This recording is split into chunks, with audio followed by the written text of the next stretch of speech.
అయినా ఇదంతా ఎవరు చేస్తున్నారు? మేం విడిపోవడం వల్ల ఎవరికి ఉపయోగం? మానసి ఏమన్నా చేస్తుందనుకుందామంటే తనకి గౌరవ్తో పెళ్ళైపోయింది. నా మీదేదో కోపంతో ఉండొచ్చు కానీ మమ్మల్ని విడదీయాల్సిన అవసరం అయితే లేదు. పోనీ ప్రజ్వల ఏమన్నా చేస్తోందా? తనకి మాత్రం అవసరం ఏంటి? ప్రియ కనిపిస్తే నిజం బయటపడుతుందనుకుంటే తను కనిపించడం లేదు, ఫోన్ కూడా పనిచేయడం లేదు. ఏం చెయ్యాలి?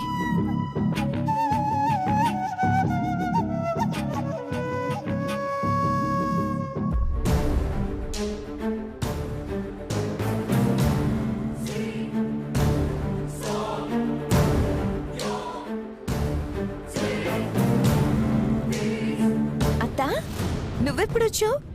ప్రజ్వల, నువ్వేంటి అక్కడే పూర్తిగా సెటిల్ అయిపోయినట్టున్నా? ఎక్కడుండి కథ బాగా నడిపించగలము అక్కడే ఉండాలి కదత్తా. పర్లేదు, అనుకున్న దానికంటే చాలా బాగా జరుగుతుంది. అనుకున్నది చేయగలవనే కదా నిన్ను రమ్మని చెప్పింది.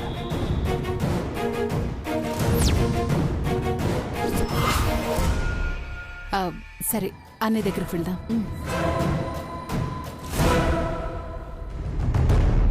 Hi uncle. అమ్మా ప్రజ్వల, బ్రాహ్మణి వాళ్ళు రాలేదమ్మా? వస్తున్నారు అంకుల్. ఇక్కడేమైనా అవసరం ఉంటుందని ముందుగా నేను వచ్చేసాను.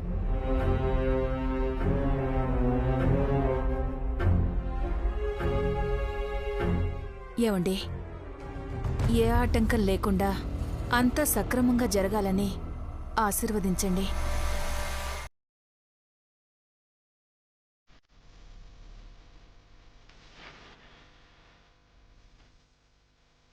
అది మాత్రం జరగదాంటీ. ఈరోజు ఎంత రచ్చ కావాలో అంత జరుగుతుంది.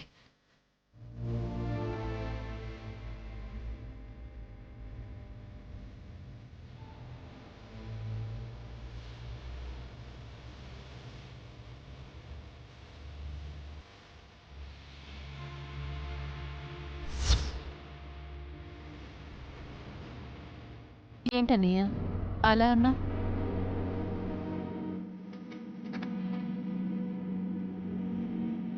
ఏం లేదమ్మా. లేకపోవడం ఏంటన్నయ్య? మొహం చూస్తే తెలుస్తుంది మనసులో ఎంత బాధ ఉందో.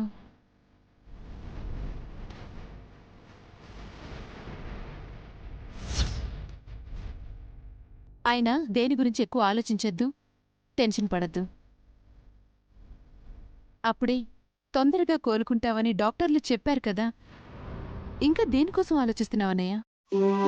దేనికోసం అంటే ఏం చెప్పంటావమ్మా? ఏదో ఒక సమస్య ఉంటే ఇది అని చెప్పొచ్చు.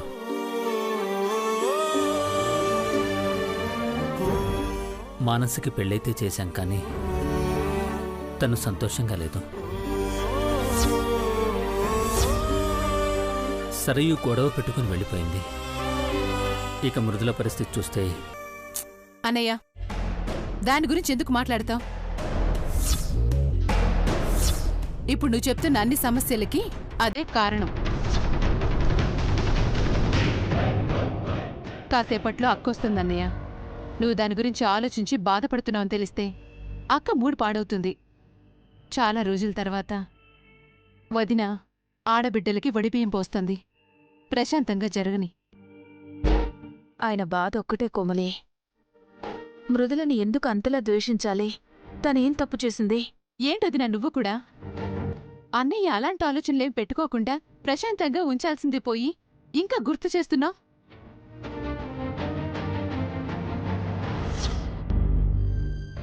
వదినా, నీకు అక్క గురించి తెలుసు.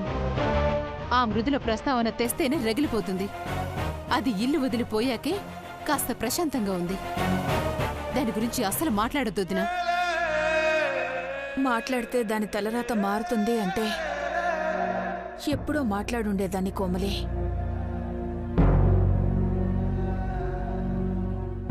సర్లే, వదినికి ఫోన్ చేసి తొందరగా రమ్మని చెప్పు.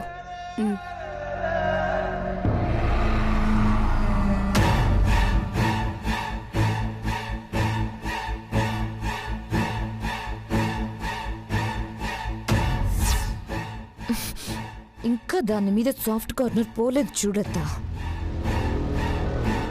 అదెప్పటికీ పోదు ప్రజ్వల. అదుంటేనే వీళ్ళకి సంతోషం, దాన్ని చూస్తేనే వీళ్ళకి ప్రశాంతత. అసలు సరయుకి గతి పట్టడానికి అదే కారణం. వదలనత్తా. సరయుకి గతి పట్టడానికి కారణమైన వాళ్ళని ఎవ్వరిని వదలను. ఒక్కొక్కరికి ప్రశాంతత లేకుండా చేసి ప్రాణాలు పోయేలా చేస్తాను.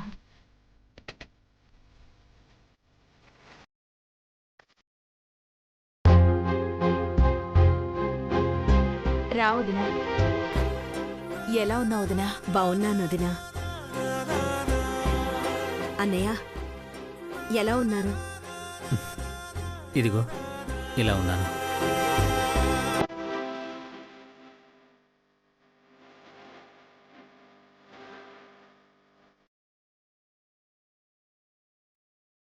ఏమ్మా మానసి, ఈ నాన్న మీద ఇంకా కోపం పోలేదా? నాన్న మీరెట్లున్నారు? మాయా బాగానే ఉందిలే. నా చేతిలో పెట్టాక కూడా ఇంకా మానసి గురించి ఆలోచిస్తారేంటి?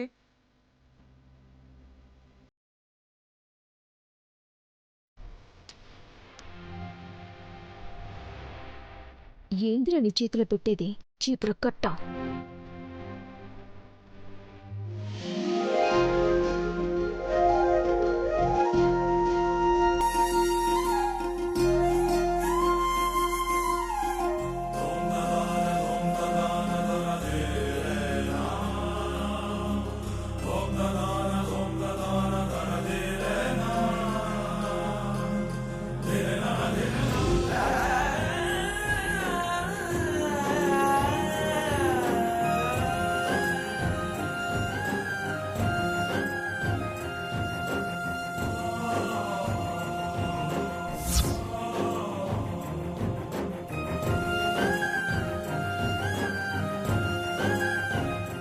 సంపంగి, నువ్వు కూడా రామ్మా. వదినా, సంపంగికి ఇంకా పెళ్లి కాలేదు వదినా.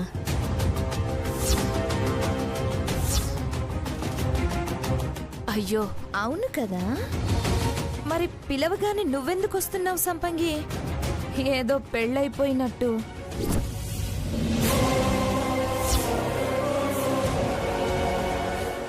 సంపంగినేమనద్దు ప్రజ్వల. ఏదో ఆలోచిస్తుంది. ఏంటమ్మా అదోలా ఉన్నావు? ఏం లేదమ్మా. ఏం లేకపోవడమేంటి? అత్త ఏమో పెళ్లికి 2 రోజులు గడువిచ్చిందాంటీ. పాపం సంపంగి ఎటు తేల్చుకోలేకపోతుంది.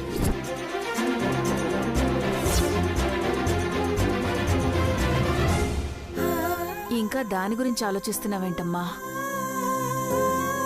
ఏ వయసులో జరగాల్సిన ముచ్చట ఆ వయసులో జరగాలి కదా. ఇంకేమీ ఆలోచించకుండా వదిన మీద నమ్మకంతో పెళ్లి చేసుకో,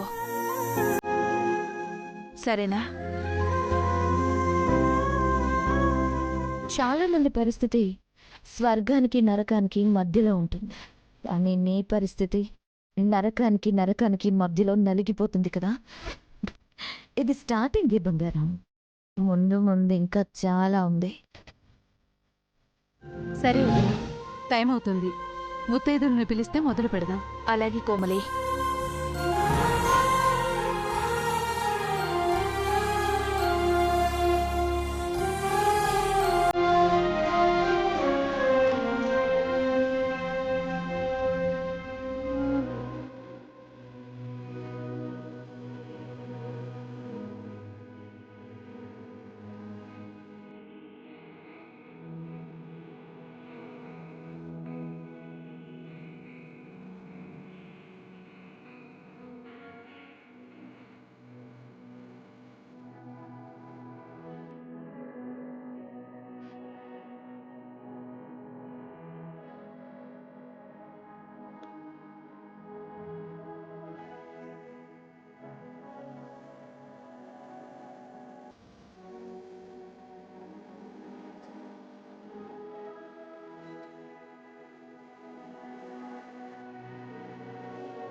మధు, అత్తయ్య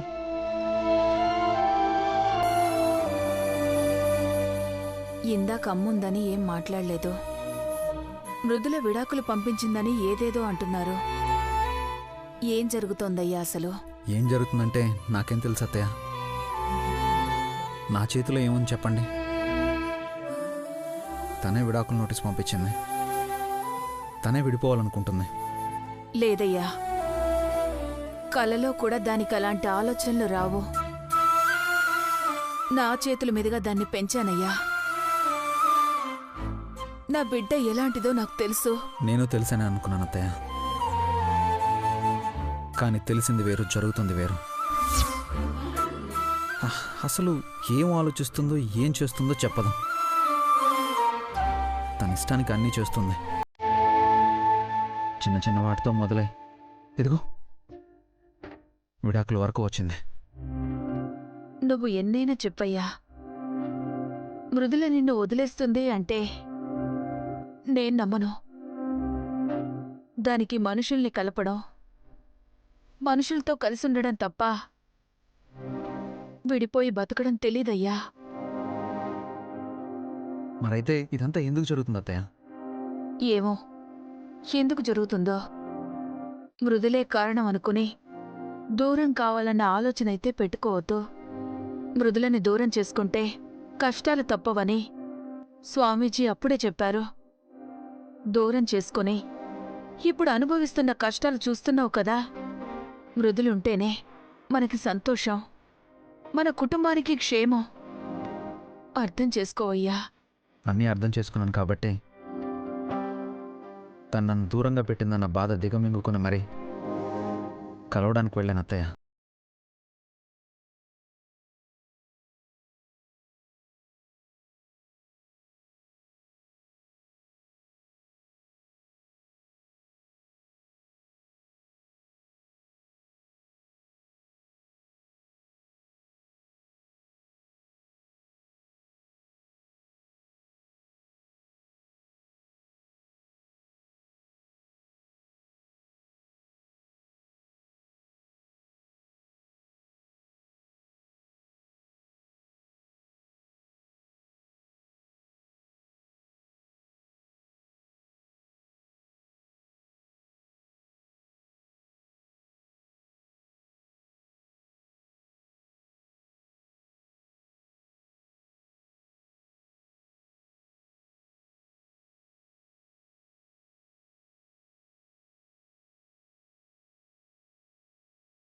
తెచ్చి తిరిగి నెత్తిన పెట్టాలని ఎందుకు చూస్తున్నావు? దాని ప్రస్తావన వద్దు. అక్క బాధపడుతుందని చెప్పాను కదా వదినా. ఏ దాని ఊసి లేకుండా బతకలేరా? అది కాదు కోమలి. వదినా, ఇంకేం మాట్లాడద్దు. ఎక్కడో మా అదృష్టం కాస్త మిగిలుండబట్టి దానికి ఆ బుద్ధి పుట్టి విడాకులు పంపించింది. అయినా ఇంకా పిచ్చిపోక దానికోసం ఆఫీస్కెళ్ళాడు. ఎంత విలువిచ్చిందో వాడికి అర్థమైందో దినా. చాలు.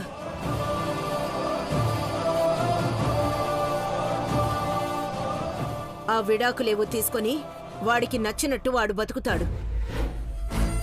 వదినా, ఇక దాని గొడవేం వద్దు. చెప్పేది అర్థం చేసుకో. ముత్తైదువులంతా వస్తున్నారు. మొదలు పెడదాం పద. అలాగే పదోదినా.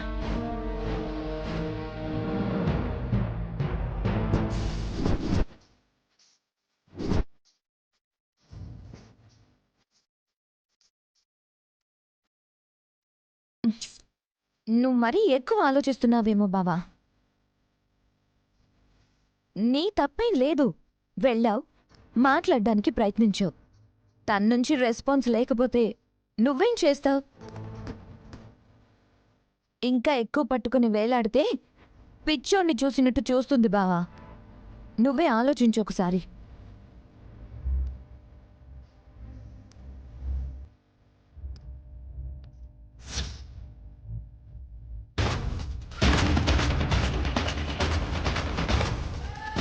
ఇంకా ఎంతో కొంత సాఫ్ట్ కార్నర్ ఉంది.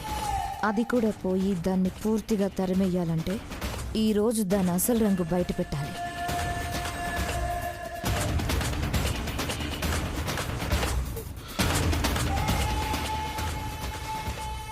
ఇప్పుడే ఇంటికొచ్చింది. అమ్మ అత్త వాళ్ళకి ఒడిబియ్యం పోస్తుంది. ఇంకా దాని గురించి అడుగుతావేంది? ఎట్లా వదులు దాని చూసిన అదే బావకి విడాకులు పంపించింది. ఇంకి జన్మకి దాని మొహం చూడాల్సిన పనే లేదు. దరిద్రం పోయింది పో. నేను మళ్ళీ ఫోన్ చేస్తానండి.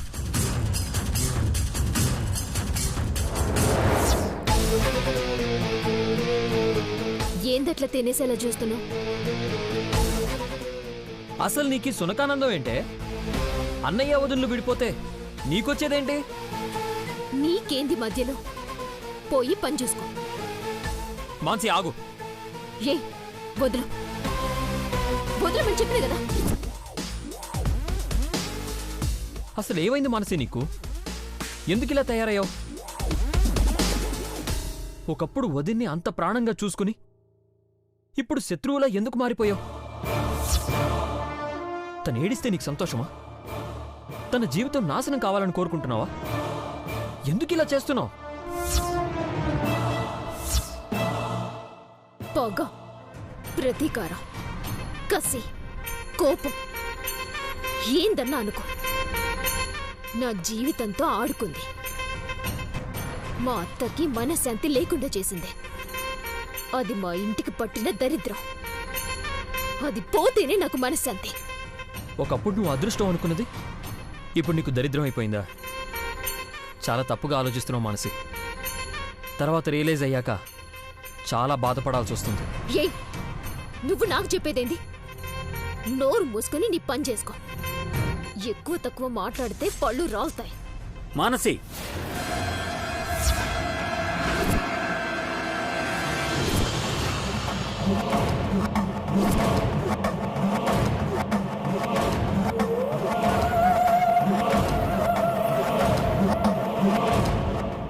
మోయ, ఫంక్షన్ ఏర్పాట్ల గురించి మాట్లాడుతున్నావు మోయ.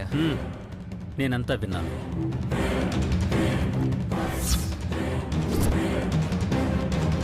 మానసి, ఏంటా మాటలు? తాళిగట్టిన భర్తతో మాట్లాడాల్సిన పద్ధతి ఇదేనా?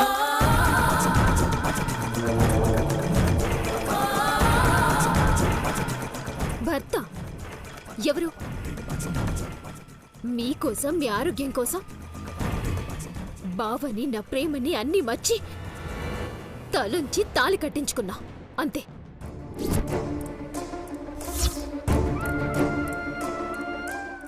అయినా మనసుని రాయని చేసి మెడలోంచి తాళి కట్టించి భర్త బంధం అంటే దీనికెట్లా తెలుస్తుంది నాన్న? నేనొక రాయిని, నా మెడలో ఇదొక తాడు అంతే.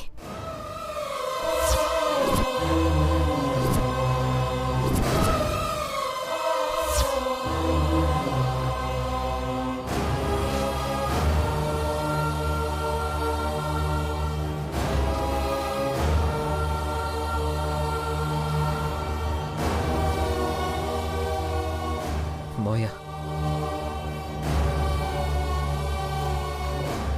మీరు మానసి మాటలేం పట్టించుకోకండి. తనే మెల్లగా మారుతుంది. మారుతుంది సరే, కానీ నువ్వు ఈ నరకం ఎంతకాలం అనుభవిస్తావు?